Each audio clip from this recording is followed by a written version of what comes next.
अगर आप 2026 में सरकारी नौकरी की तैयारी कर रहे हैं और आईटीआई या टेक्निकल फील्ड में हैं तो ये वीडियो आपके लिए बहुत जरूरी है। आज हम बात करेंगे Patna high court technical assistant requirement 2026 के बारे में, जिसमें जानेंगे एज लिमिट, एलिजिबिलिटी और फॉर्म कैसे भरे step by step. Notification overview. Patna high court ने टेक्निकल असिस्टेंट के पदों पर भर्ती निकाली है। ये भर्ती खास तौर उन कैंडिडेट के लिए है जिनके पास कंप्यूटर और आईटी बैकग्राउंड है। पोस्ट का नेम है टेक्निकल असिस्टेंट। पोस्ट की लोकेशन है पटना और पोस्ट की वैकेंसी लगभग 53 या 54 है। इसे चेक कर लें। लिमिट क्या है? अब सबसे इंपॉर्टेंट चीज एज लिमिट। मिनिमम एज आपकी 18 साल होनी चाहिए, मैक्सिमम आपका 37 साल होना चाहिए, मेल या जनरल। रिजर्व कैटेगरी को रिलैक्सेशन मिलेगा। ओबीसी को 3 साल के लिए, एससी एसटी के लिए 5 साल के लिए, फीमेल जनरल के लिए 3 साल के लिए। एज कैलकुलेट होगा 1 जनवरी 2026 से। क्वालिफिकेशन एलिजिबिलिटी क्या होनी चाहिए? टेक्निकल असिस्टेंट के लिए क्वालिफिकेशन बीएससी कंप्यूटर साइंस से होना चाहिए, बीबीए कंप्यूटर इन डिप्लोमा कंप्यूटर होना चाहिए, बेसिक कंप्यूटर नॉलेज होना चाहिए, जरूरी हो, आईटीआई की हो तो वो भी हो जाएगा। कुछ पोस्टों के लिए एक्सपीरियंस भी मांग सकते हैं 1 साल के लिए। बात करते हैं कि फॉर्म कैसे भरना है स्टेप बाय स्टेप। सबसे पहले अपने मोबाइल या कंप्यूटर में गूगल खोलें और सर्च करें पटना हाई कोर्ट रिक्वायरमेंट। जो ऊपर लिंक दिखेगा उस पर क्लिक करें। पटना हाई कोर्ट की ऑफिशियल वेबसाइट पर पहुंच जाएंगे। थोड़ा नीचे स्क्रॉल करेंगे, यहाँ पर आपको नोटिफिकेशन मिल जाएगा, उसको डाउनलोड करके अच्छी तरह पढ़ लें। इसके बाद इसमें इंस्ट्रक्शन दिए हुए हैं, फोटो कैसे अपलोड करना, कितने साइज की, डॉक्यूमेंट कितने साइज की, सिग्नेचर कितने साइज के, वो पढ़ लें।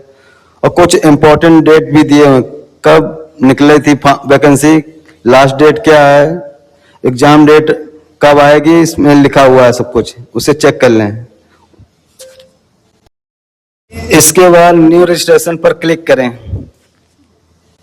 फिर कैंडिडेट अपना फुल नेम डालें। इसके बाद कंफर्म में पूरा सेम नेम डालें। अगर आपने कभी हाई स्कूल की मार्कशीट में नाम चेंज कराया तो यस करें, अगर नहीं कराया तो नो करें। इसके बाद अपने फादर का नेम डालें। इसके बाद अपनी मदर का नेम डालें। फिर इसके बाद अपना जेंडर सेलेक्ट करें, मेल फीमेल थर्ड जेंडर जो भी है सेलेक्ट करें। इसके बाद क्या आप बिहार के रहने वाले हैं? अगर बिहार के रहने वाले हैं तो यस करें, अगर बाहर के हैं तो नो करें। फिर इसके बाद अगर बाहर के हैं तो आपका कैटेगरी में जनरल ही आएगा। अगर बिहार के रहने वाले तो ओबीसी SC ST आएगा। तो जैसे मैंने फाइल किया बाहर के हैं तो जनरल ही आएगा। इसके बाद आप डिसेबिलिटी है 40% से ज़्यादा तो चॉइस करें यस या नो, अगर हैं तो यस करें और अपनी डिटेल फिल करें। इसके बाद हाई स्कूल की मार्कशीट के हिसाब से अपनी डेट ऑफ बर्थ डालें। इसके बाद अपना मोबाइल नंबर डालें। फिर confirm mobile number, same mobile number डालें। इसके बाद अपनी मेल आईडी डालें, फिर कंफर्म मेल आईडी डालें। इसके बाद चेक बॉक्स पर क्लिक करें और सबमिट करें। अब आपका रजिस्ट्रेशन हो गया है। आपको रजिस्ट्रेशन नंबर और पासवर्ड मिल जाएगा जो बाद में आपको लॉगिन करने पे काम आएगा। इसको सेव कर लें। इसके बाद नेक्स्ट करें। अब अपना एड्रेस फिल करें, विलेज, एरिया, तहसील, पोस्ट, स्टेट, पिन कोड। इसके बाद अपना परमानेंट एड्रेस डालें। अगर सेम हो तो वही सेम भर दें, अगर दूसरा हो तो दूसरा फिल करें। इसके बाद अपनी पर्सनल डिटेल फिल करें, जैसे अप्लाई पोस्ट टेक्निकल असिस्टेंट। इसके बाद अपने एग्जाम सेंटर चॉइस करें। आपको 3 सेंटर मिलेंगे, तीनों अपने जो नियरेस्ट सिटी हो वो चॉइस कर लें। इसके बाद आप मैरिज हैं अनमैरिज हैं वो सिलेक्ट करें। इसके बाद आप अपना फोटो आइडेंटिटी प्रूफ जैसे पैन कार्ड, वोटर आईडी, आधार कार्ड वो सिलेक्ट करें, फिर उसका नंबर डालें। फिर इसके बाद आपकी नेशनलिटी आएगी तो वो इंडियन ऑटोमेटिक फिल होगा। इसके बाद आपकी बॉडी पर कोई मार्क हो, चिन्ह हो वो डालें। इसके बाद एडिशनल डिटेल फिल करें। अगर आप क्या कहीं पर FIR दर्ज है तो वो यस या नो करें। अगर आपके किसी क्रिमिनल केस चल रहा है वो यस या नो करें। या आपने एनसीसी का बी ग्रेड का सर्टिफिकेट वो डाले, यस या नो करें। या आपने ट्रेनियल आर्मी में 2 साल का सर्विस किया, वो यस या नो करें और सबमिट पर क्लिक करें।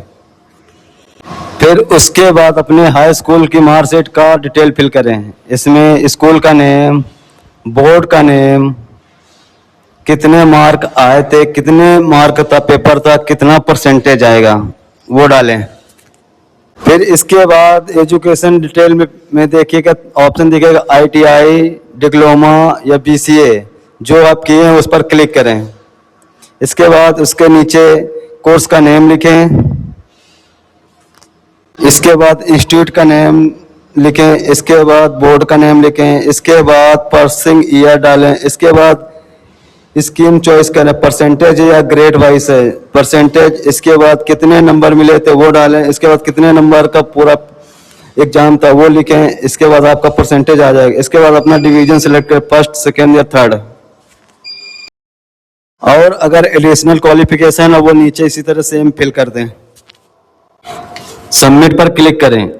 इसके बाद अपना एक्सपीरियंस फिल करें, जैसे अपनी कंपनी का नेम, जो भी नेम है, जैसे XYZ प्राइवेट लिमिटेड। इसके बाद कंपनी प्राइवेट है, लिमिटेड है, जो भी है वो सिलेक्ट करें।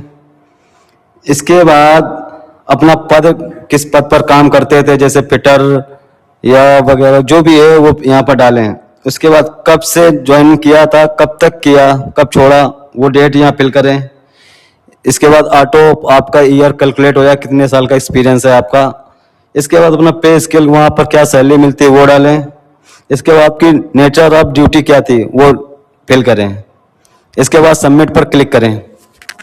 इसके बाद आपके सामने डॉक्यूमेंट और फोटो अपलोड करने का ऑप्शन दिख जाएगा। सबसे पहले अपनी फोटो अपलोड करें जो 50 से 100 KB के बीच में हो। इसके बाद सिग्नेचर अपलोड करें जो 10 से 20 KB के बीच में हो। इसके बाद हाई स्कूल की मार्कशीट, फिर इसके बाद हाई स्कूल के सर्टिफिकेट, फिर इसके बाद अपना जो टेक्निकल ग्रेड की क्वालिफिकेशन उसका मार्कशीट, इसके बाद अपने उसके सर्टिफिकेट, इसके बाद अपना एक्सपीरियंस सर्टिफिकेट अपलोड करें। अपलोड करने के बाद सबमिट पर क्लिक करें। अब आपका फॉर्म प्रीव्यू खुल जाएगा, इसको अच्छी तरह से चेक कर लें। अगर कोई गलती हो तो एडिट कर लें, अगर नहीं गलती है तो I have all correct option पर चेक बॉक्स पर क्लिक करें और सबमिट एंड पे पर क्लिक करें। फिर इसके बाद पेमेंट का ऑप्शन खुल जाएगा। आप यहाँ net banking, credit card, UPI से पेमेंट करें। जो 1100 रुपये फीस है वो पेमेंट करें। आपका फॉर्म सबमिट हो गया है, इसको प्रिंट निकाल लें। इंपॉर्टेंट टिप्स हैं, फॉर्म भरते समय ये गलतियां ना करें, गलत DOB मत डालें, फोटो क्लियर अपलोड करें। फाइनल सबमिट से पहले प्रीव्यू जरूर चेक कर लें। एक बार सबमिट होने के बाद करेक्शन मुश्किल होता है। अगर आपको ये जानकारी यूजफुल लगी हो तो वीडियो को लाइक और शेयर जरूर करें और ऐसे ही लेटेस्ट सरकारी नौकरी अपडेट के लिए चैनल को सब्सक्राइब जरूर करें।